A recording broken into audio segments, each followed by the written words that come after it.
Hey guys, welcome to the bookshelf tour episode 2, manga shelf number 2. So we're just gonna get straight into the second shelf of the manga collection. Here you go. Alright, I'm gonna do my best here guys because it's really awkward having this tripod in front of me, but we're gonna try not to collapse everything and still show you stuff. So first we have Korocha, which is so hard to describe. I first came into contact with Korocha in anime form and it was insane. So insane. Holy cow. Like, she talks so fast, the subtitles blew past. And I'm good at reading subtitles and this, oh, wow. Anyway, this is a comedy series about this girl here, Sana. She, I believe, is an actress. And when I tell you it's been a long time since I read this, it has been a long time. Anyway, it was a super good, super cute manga, and very, very funny. That's what I remember about it. I do not remember the story in detail, so I would have to reread that. Next we have Hikaru no Go, which, one of my favorites.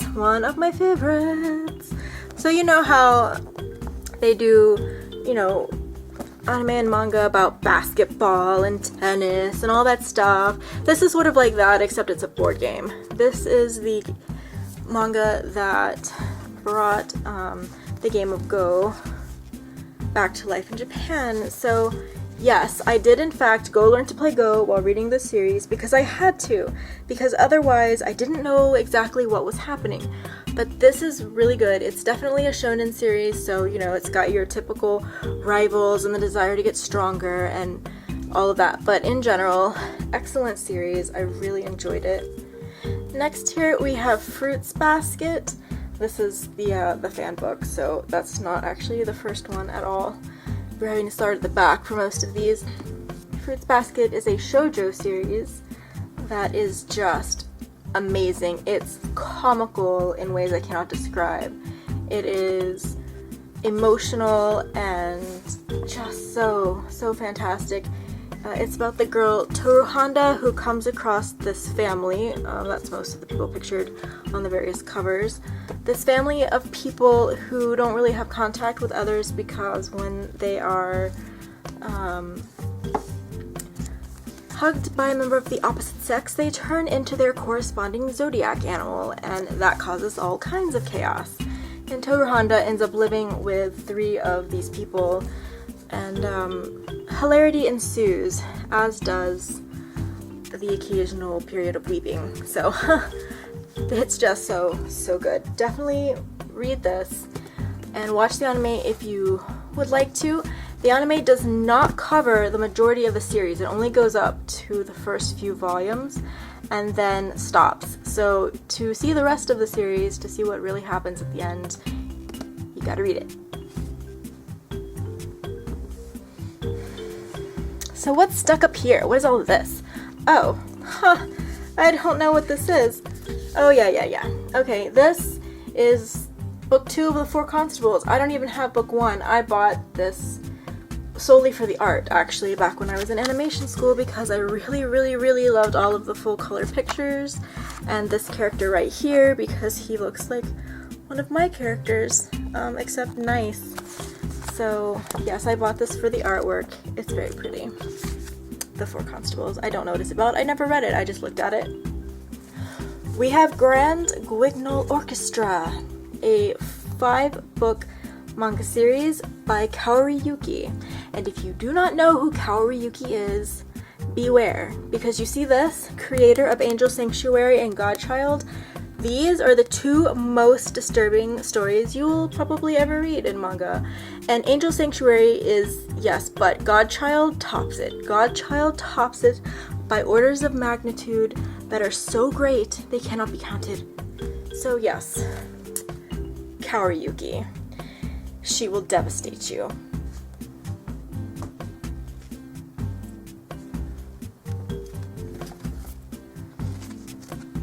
Fairy Cube, also by Kaori Yuki.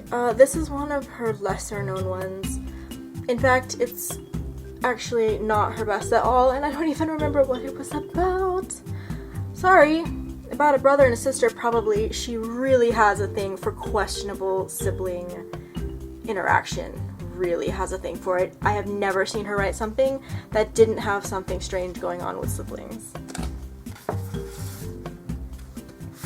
Songs to Make You Smile by Natsuki Takaya. This is also from the writer of Fruits Basket. It was okay, it wasn't awesome. So yeah, if you just want to, you know, keep up on all of her stuff, go ahead and read it, but there wasn't anything super special about this. Okay guys, Hellsing. Alucard. He's so awesome. By Kota Hiran. This series is so good. It's Alucard, who is, you know, Dracula backwards, obviously. I say obviously, but I didn't catch on to that for a while. So, Hellsing is about Alucard, who works for this woman here, Integra, and ends up with this she-vampire. He has to end up turning her into a vampire in the first book because she's going to die anyway. So anyhow, that's not really a spoiler. That literally happens like in the first, you know, few pages. So not to worry, I didn't ruin it for you.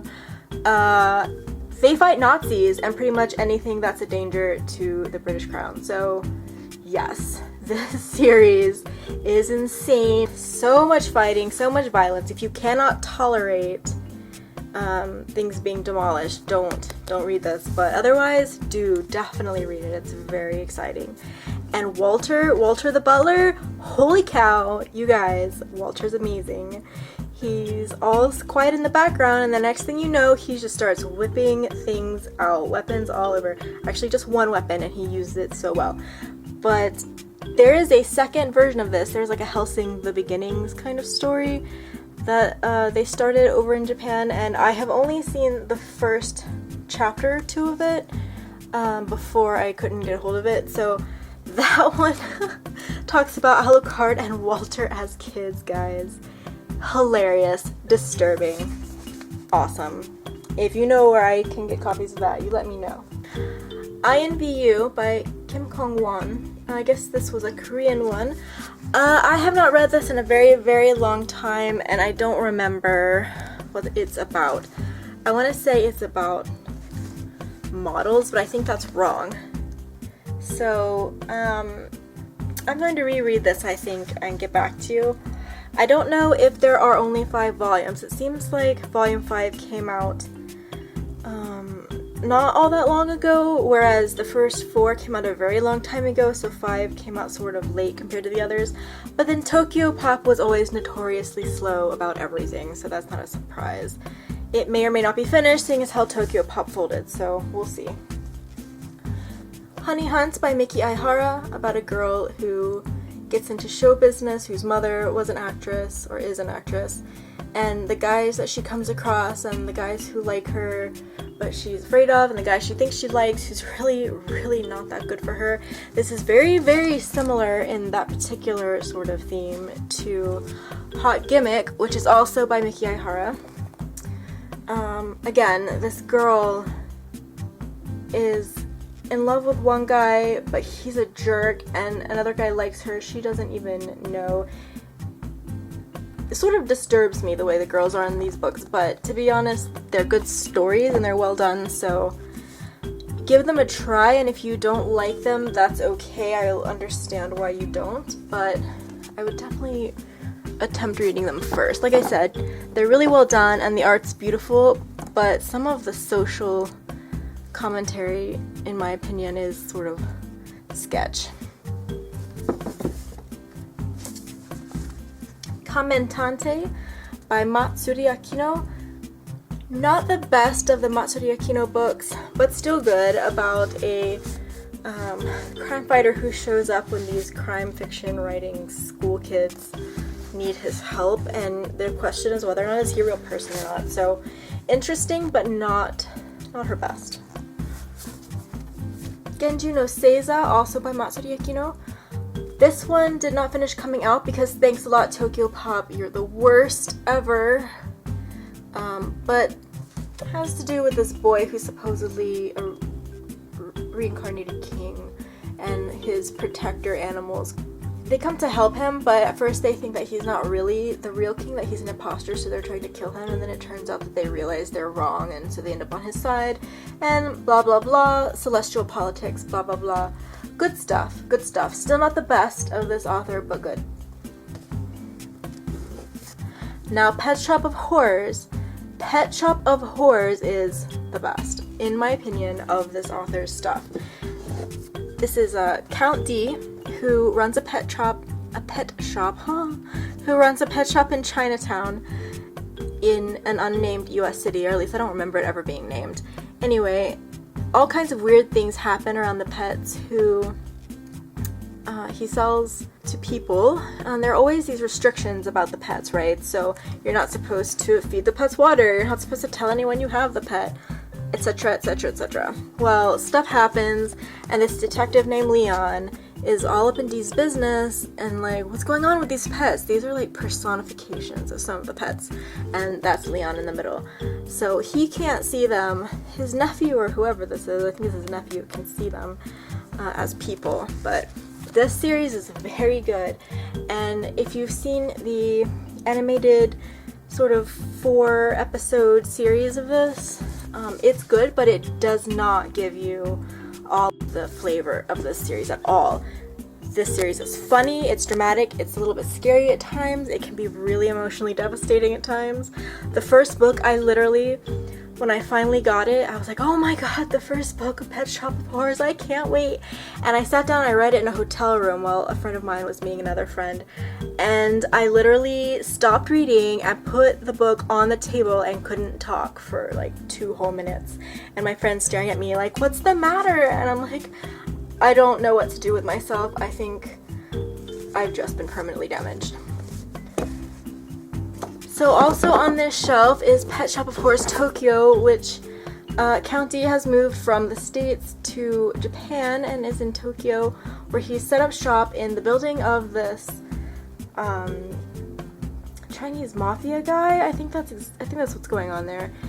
And so that guy can't stand him, but you know, puts up with him anyway for various reasons, and ends up hanging around him, and it bugs the crap out of D. He's like, why are you here?